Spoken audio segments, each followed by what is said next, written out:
Today at 10:30 a.m., I will be watching a real live football practice involving real live Steelers, brand new to the uniform, brand new to the city, and it's going to be a blast. Good morning to you. Good Friday morning. I'm Dejan Kovacevic of DK Pittsburgh Sports. This is Daily Shot of Steelers. It comes your way bright and early every weekday if you're into hockey and or baseball. I also offer daily shots of Penguins and Pirates where you found this. Rookie mini camp is what it's called. That makes it sound way more serious than it actually is. You're not going to see, hear, or read anything about some spectacular play that this kid or that kid made. And for every time anyone asks a question, whether it's of me or anybody else who was there, about how so-and-so looked, you're not going to get much of a response. It's an orientation. They're showing the kids around. They're making them familiar with their coaches, with how they do business, with the facilities, with the weight room, with the locker room, with the cafeteria, with the chef who works in the cafeteria, who, by the way, is a listener of this program. That is what happens at these things. Now, yes, they're going to be out there on the grass. It's going to look and sound somewhat like a football practice, but it's not going to be anything that anybody can evaluate. It's going to be, for the most part, fun. And I know it's going to be fun for me to see Broderick Jones out there, to see Joey Porter Jr. in the same place his dad had practiced all those years, to see Keanu Benton, to see Darnell Washington in real life, looking larger than life. All of that's going to be great. But I'm also here today to share with you that there are players that we shouldn't forget about who were rookies last year but really didn't get on the field very much for various reasons, and who I think are going to enter the 2023 season as kind of rookies, for lack of a more graceful way to describe that. Because when I think of Mark Robinson, I don't think of someone whose rookie year we can evaluate. When I think of DeMarvin Leal, who's probably out there more than anyone I'm going to mention, I definitely don't think of him that way. And Calvin Austin III never made it onto the field. Never even really practiced. But all three of those players, especially the third, especially Austin, I think are going to be big parts of the Steelers this fall. In different ways and to different extents, but big parts, all of them, starting with Robinson. What can you expect at Point Park University in downtown Pittsburgh? Respect, rigor, relevance. That's the Point Park Pledge. You'll be treated with respect while being challenged and supported academically to graduate with career-ready, relevant skills. Visit pointpark.edu to learn more. Robinson is a player the Steelers don't otherwise have, meaning he's an aggressive, rabid, you might say, inside linebacker with an incredible, an uncanny actually, ability to close on whoever's got the football. I don't believe that can be coached. I don't believe that's something that can be developed over time. I believe you've either got that or you don't. This kid has got that. Now, what he doesn't have is a lot of the instinct that you'd want for a modern inside linebacker to have. He's not going to be someone who instinctively goes out and cuts off the screen pass, who goes sideline to sideline, who will effortlessly follow a tight end off the line of scrimmage. He's going to be a project in that area. It might be a long-term project from some stuff that I've heard, but it also might not be. Because if you design the defense a certain way, if you coach the players that you have, to use a phrase that I use all the time, instead of the ones that you wished you had, then you can find a role for Robinson in the same way that Mike Tomlin, Terrell Austin, and Brian Flores did that second to last game this past season in Baltimore. You know which one I'm talking about. They needed to keep the Ravens from running. They knew Robinson could do that. They also knew he couldn't do a whole lot else with his limited action. He'd only gotten a helmet 5 times all season, but they wanted him to just focus on one thing. He did that. Following week, he was rewarded. He's out there against Cleveland. The Browns saw right through him. They threw right around him. He couldn't even handle some open field stuff. That'll come with time.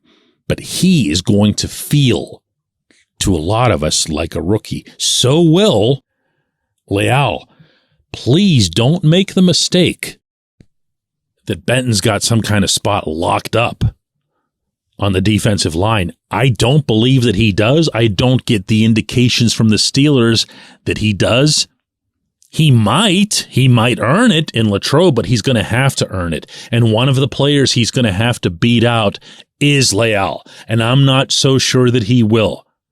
The Steelers do like him.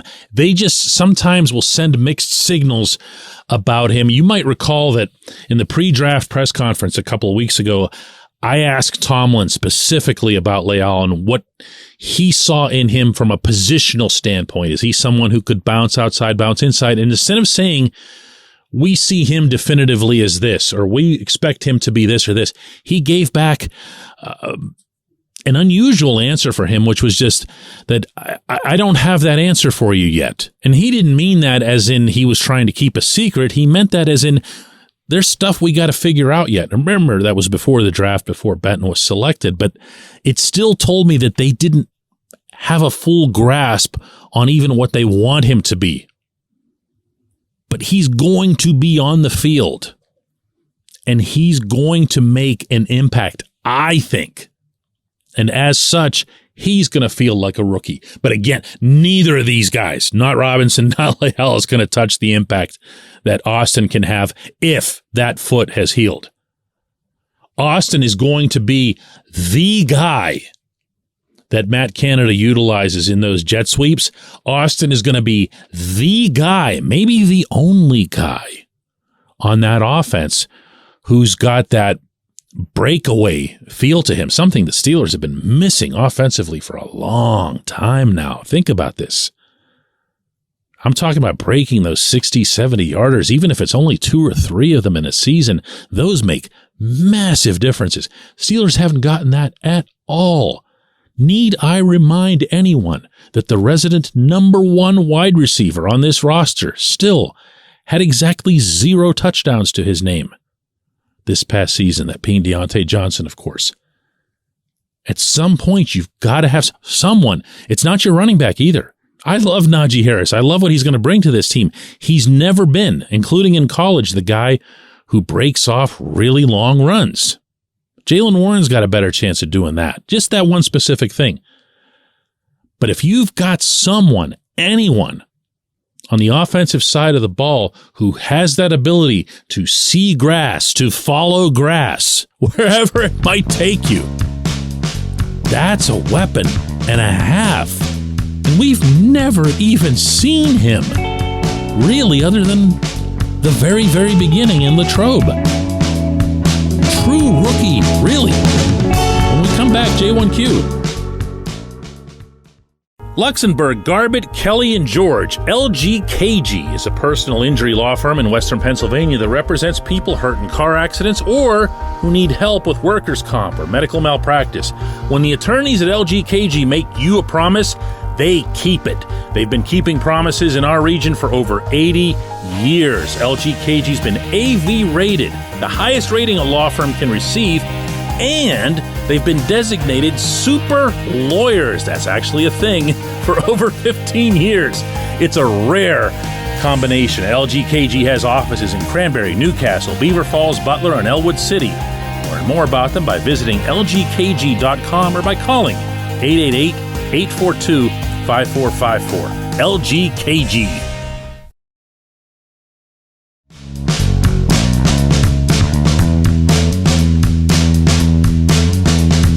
Today's J1Q comes from Benjamin Coleman, who says, "Hey, DK, have you evaluated Glenn Thomas's offensive scheme that he used in college?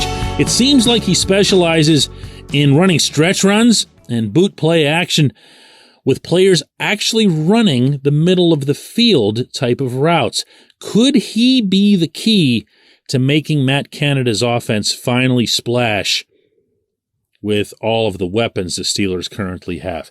You know, Benjamin, I was this close to pulling out the DK translator here and trying to find if you had any intention with this question to ask anything other than, can we please just fire Matt Canada, fire Matt Canada, fire Matt Canada? But no, you actually took this somewhere, and I'm impressed. I have looked at Thomas's history in college. It's not something that would blow you away. His resume in general is not something where you'd say, wow, this guy is just waiting his turn to become coordinator in the NFL. From the moment that hire was made, I got two senses.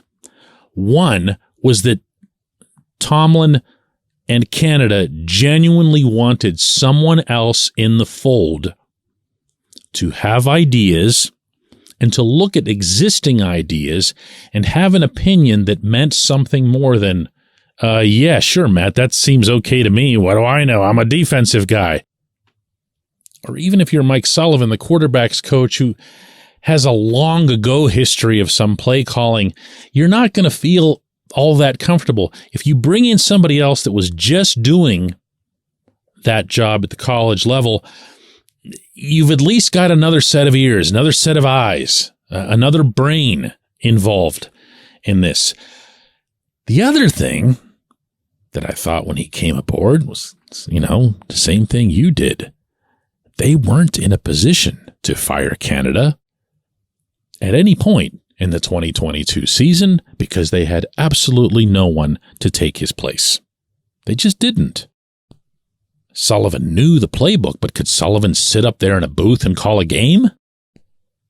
The quarterback knew the playbook, but do you want the quarterback, in addition to every other pressure that he's facing as a rookie, to have that thrown onto his lap too? Oh, by the way, hey, Kenny, this Sunday, you're calling all the plays. Good luck, kid. Terry Bradshaw did it. You can do it too, baby. Go get him. That wasn't going to happen. It wasn't going to happen. So what you had to do is prepare yourself for some sort of eventuality. So no, right now, at this phase where we've yet to hear from anybody realistically regarding Thomas and his role, because the draft press conferences were all about the draft. Same goes when Canada spoke, and Thomas wasn't one of the people that was made available. And you really need to see things in action, and that's not even going to happen in OTAs. That's going to be something that you're saving, not even for the main mini camp, really. It's going to be closer to Latrobe or actual Latrobe when you start seeing that sort of thing in action. All I know about Thomas is that he will be the most popular man in Pittsburgh, probably by around the second or third series of that opener that the Steelers are playing at Acrisure Stadium against the 49ers. And no, I wasn't going to talk about the schedule today. What makes the schedule such a big deal? I don't get that. The only thing that matters out of a schedule is who you're facing. And they know that right away. They know that on the final day of the regular season. And nobody says like a thing about it. It's just a complete afterthought. But the night that they give out all the times and what order they're in, everybody's like, whoa, it's schedule reveal night. You already knew who all 17 opponents were. I appreciate the question. I appreciate everybody who tolerates Daily Shot of Steelers every day. I am going to have fun covering this football team this weekend, and I will have a lot of stuff to share over the weekend in written form on DKPittsburghSports.com, and of course, right back here on Monday. Thanks so much for listening.